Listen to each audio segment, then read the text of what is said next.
falta en Guatemala certeza jurídica, falta en Guatemala legislación, estamos sobrelegislados, nos faltan leyes constitucionales. Como un expresidente del Congreso, explícale a la audiencia por qué leyes como la ley antimonopolio, la ley de aguas, nunca surgió, por qué no se modifica la ley de la minería. ¿Cuál es tu punto de vista? Bueno, gracias por la oportunidad, Richard, de poder tener esta conversación, más que una entrevista, un análisis entre amigos. Hay que ser muy honestos. Cuando en el año 83, 84, con esta constitución que entró en vigencia en el 85, hay temas sumamente polémicos que con mucha honradez tenemos que decir los constituyentes no les entramos de fondo. Y entonces en la Constitución quedaron temas como la ley de aguas, por ejemplo, donde dice una ley de la materia desarrollará el tema, ¿verdad? Y entonces se quedó ahí para una ley. La Constitución lleva más de 30 años de estar vigencia y la ley ni siquiera se logra unificar una iniciativa de ley que empiece a caminar en el Congreso de la República. Yo diría que por las mismas razones de que la Constituyente no se atrevió a decir el agua es propiedad del Estado y el Estado va a regular su uso, ¿verdad? Y usufructo. No nos atrevimos a decirlo, simplemente, claro que es propiedad, es un bien público, pero no fuimos muy claros en ser como un Estado como Israel, en donde el agua vale oro, más que el oro, y entonces lo regula el Estado y lo reparte el Estado. Y entonces, esos intereses que probablemente no dejaron a nuestros maestros de aquel entonces que desarrolláramos más a fondo el tema, están vigentes. Y cada día más. Y así como la ley de aguas, vamos a encontrar una ley de competencia, vamos a encontrar la ley de los pueblos indígenas, vamos a encontrar una serie de leyes que no se han desarrollado. Y eso también sirve de pretexto a quienes se oponen a que reformemos la Constitución. Dicen, primero que se cumpla, porque no se cumple porque hay una serie de leyes que no se han ni siquiera legislado. 88 leyes había que reformar o crear cuando se aprobó la Constitución. Eso empezaba desde la creación del Procurador de Derechos Humanos y entonces había que crear esa ley, un sistema para elegirlo, la forma de elegir el Tribunal Supremo Electoral, las cortes que después en las reformas constitucionales tuvimos esa muy mala experiencia, ¿verdad? De cómo la ley de comisiones de postulación, pero ese es otro tema porque no estaba en la Constitución. Entonces tenemos los dos temas, Richard. Estamos sobrelegislados en algunos temas.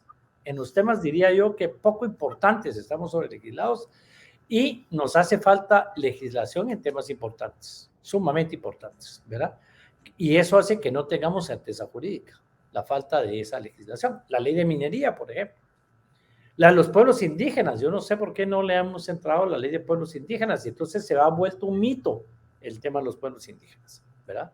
Ahí está, la ley de desarrollo rural, y hay leyes que en aquel entonces no eran tema. Las mujeres, los pueblos indígenas, todavía no eran en el mundo entero, no existía el convenio, ¿verdad? 179, no existían todas las convenciones que han habido sobre el tema de las mujeres y por esa razón, digamos, la Constitución no las toca a fondo y entonces también es legislación en algunos temas, legislación pendiente que causa polémica. Bueno, eso es en cuanto a las leyes. Con respecto a la ley de minería, Guatemala está en los lugares más ridículos de recepción de regalías. Una minera que aporte el 1%, creo que solo se da en Guatemala y en Narnia, ¿verdad? O en la dimensión desconocida.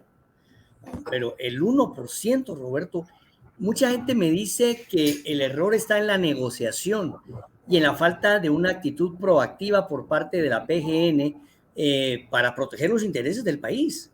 O sea, permitir que un contrato como eso se dé es verdaderamente vergonzoso. ¿Cuál es tu concepto? Sí, lamentablemente Guatemala, cuando lo dejamos a la libre, se queda a un reglamento o se queda a, digamos, a discreción del funcionario público, nos pasan estos temas. Te voy a poner un ejemplo. si uno trae un producto como maíz, arroz, por ejemplo, para semilla, porque vas a mejorar con esto la producción local, pues se paga el 1%, pero si lo traes para vender, se paga, digamos que el 10%. Entonces resulta que toda la semilla que viene, todo el arroz que viene a ese país entra como semilla. ¿Por qué? Por dejarlo a discreción. Y entonces hay una evasión de impuestos, y te lo estoy poniendo solo como un ejemplo, no específicamente en el caso del arroz, pero entonces todo el mundo importa arroz, y así se importan otros productos, donde como hay variantes de cómo pagar los impuestos, se van buscando la forma de cómo evadirlo. Esto sucede con el tema de la minería, ¿verdad? No podemos dejarlo en manos del gobierno de turno, todo el tema de la negociación, porque no puede ser discrecional. No, porque aceptemos que aquí la sospecha, y todo el mundo, pues es una sospecha, es un chisme, es la voz del aire, el chisme del aire, de que, por ejemplo, la primer minera fuerte, que fue en la época de Berché, quienes hicieron la negociación, negociaron acciones de la empresa a cambio de tener un 1% de regalías, ¿verdad? La minera Marlin. Claro, y la minera Marlin no llenaba requisitos ambientales, no llenaba requisitos de tratamientos de aguas, de personal, o sea, cualquier cantidad de requisitos nunca se llenaron, la autorizaron y autorizaron que diera el 1%, o sea, de lo más ridículo. ¿Pero por qué? Porque funcionarios de turno se volvieron accionistas de la empresa que la mina internacional tuvo que hacer en Guatemala. Entonces no lo podemos dejar de manera... Si el porcentaje fuera un 40% de las regalías, entonces nadie te estaría ofreciendo una mordida porque ya son suficientemente altos como para que te alcance también para hacerte socio, para darte la mordida. Y lamentablemente en Guatemala tenemos que hacer leyes desarrolladas, se llama, que son leyes muy detallistas que te dejen fijos ese tipo de temas. En otros países se deja a discreción de un reglamento que puede ser modificado por el gobierno de turno. Aquí no podemos hacer eso. Entonces sí nos afecta la ley, porque debería ser una ley dura, fuerte, clara, en donde hoy en la mañana discutíamos sobre ese tema en otro lado, de si el porcentaje de regalías fuera muchísimo más alto, y si ese porcentaje de regalías se comparte con la población en donde está la mina, donde está la hidroeléctrica, y esa población forma parte de la junta directiva para tomar las grandes decisiones, no para tomar las decisiones empresariales, pero para decir, miren, vamos a empezar a explotar esa montaña, y entonces la población te tiene que decir no, porque dice que esa montaña es la que nos cubre de que se inunde aquí la tierra, y si la botamos ya no vamos a poder cosechar nada porque todo se va a inundar. Pues algo tiene que decir la comunidad que en estos momentos no está siendo tomada en cuenta, y eso son temas que hay que poner en la ley, ¿verdad? No hemos regulado la consulta y le tienen miedo. Mario Taracena trató de meter la consulta popular en la ley electoral y de partidos políticos. Me parecía una excelente idea, ¿verdad? De que sea el Tribunal Supremo Electoral, que pasa 4 años sin hacer nada, ¿verdad? Más que estar ahí negociando partidos y creando partidos, cerrando partidos, cancelando todo lo que pasa, podría estar organizando las consultas populares de manera de que no las organice la municipalidad o la organicen las comunidades, las autoridades indígenas, ¿no? Convocadas como debe ser, organizadas por el Tribunal Supremo Electoral, pero obligadas. ¿A qué le tienen miedo? La comunidad no va a decir que no. La comunidad, si le van a dejar un porcentaje y va a formar parte de la toma de decisiones en lo que le compete, va a estar de acuerdo con que los recursos naturales se exploten decentemente, y siempre y cuando haya una recuperación de lo que se puede recuperar, todo el tema de reforestación, el recurso del agua, y la comunidad reciba dividendos y no tengas problemas de enfermedades, por ejemplo, por el tipo de químicos que se usan en algunas que se están usando, un control eficiente. Bueno, vamos a cambiar un poquito de tema, pero también siempre en el área de la legislación. Ley de orden público, una ley que se emite en 1965 y que supuestamente quedó derogada con la emisión de la nueva Constitución. Es la ley que se invoca para hacer los estados de sitio. ¿Cómo así? Bueno, aquí hay dos temas. Tema número uno es que no quedó derogada. Los constituyentes no fuimos convocados para tocar esa ley. Hay dos leyes que los constituyentes no tocamos: la ley de libre emisión del pensamiento y la ley de orden público. Nosotros solo le entramos ¿verdad? A la ley, a la Constitución, y leyes constitucionales, a la ley electoral y de partidos políticos, y la ley de amparo, habeas corpus y constitucionalidad.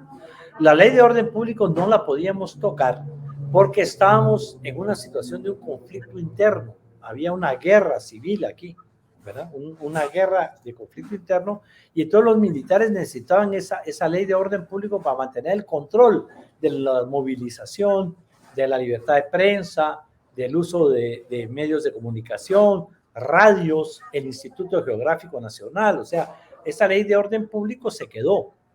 Esa ley hace muchísimo tiempo la debimos haber modificado, porque esa es una ley de guerra. Es un orden público en un país que está en guerra, y esa es la ley que seguimos usando porque los constituyentes no la tocamos, y se hace urgente modificar la ley de orden público para un país que vive en un sistema republicano, democrático, pero además en paz, ya no en guerra. Y entonces es una ley que no va. Cada vez que aprobábamos un estado de sitio, un estado de calamidad, había que meterle reformas al estado de calamidad para la libertad de prensa, para la libertad de locomoción, lo que ese Congreso no está haciendo. Más ahora que la Corte de Constitucionalidad dispuso que esa es un estado de sitio o un estado de calamidad, es la única vez que el Ejecutivo legisla. Eso me dijeron ya algunos magistrados. Oí bien. La Constitución Política de la República le da la potestad de legislar al Ejecutivo, y el Congreso solo tiene que ratificar esa ley. Entonces, por eso es que no necesita mayoría absoluta. Esa es la teoría de esta nueva Corte, ¿verdad? Y me lo dijeron claro, o sea, no me lo estoy inventando. Fue consultado con ellos, es decir, el gobierno legisla cuando decreta un estado, y es una ley del estado de sitio o el estado de calamidad, o un estado de excepción. Y el Congreso tiene 3 días para ratificarlo o hacerle modificaciones. Entonces no necesita ni siquiera mayoría calificada, me dijeron 2 magistrados, hombres, ¿verdad? Y por eso es que el Congreso ahora, basado en eso, ya aprobó este último estado de sitio con 82 votos, entiendo, ¿verdad? 80 y poquitos, ¿verdad? Tremendo, una situación complicada para los habitantes de la población del Estor, porque de alguna manera esta gente ha estado en medio de ese relajo desde hace rato, ¿verdad? Roberto, Fito Mijangos, y es que Exmíbal, ay no, un problema.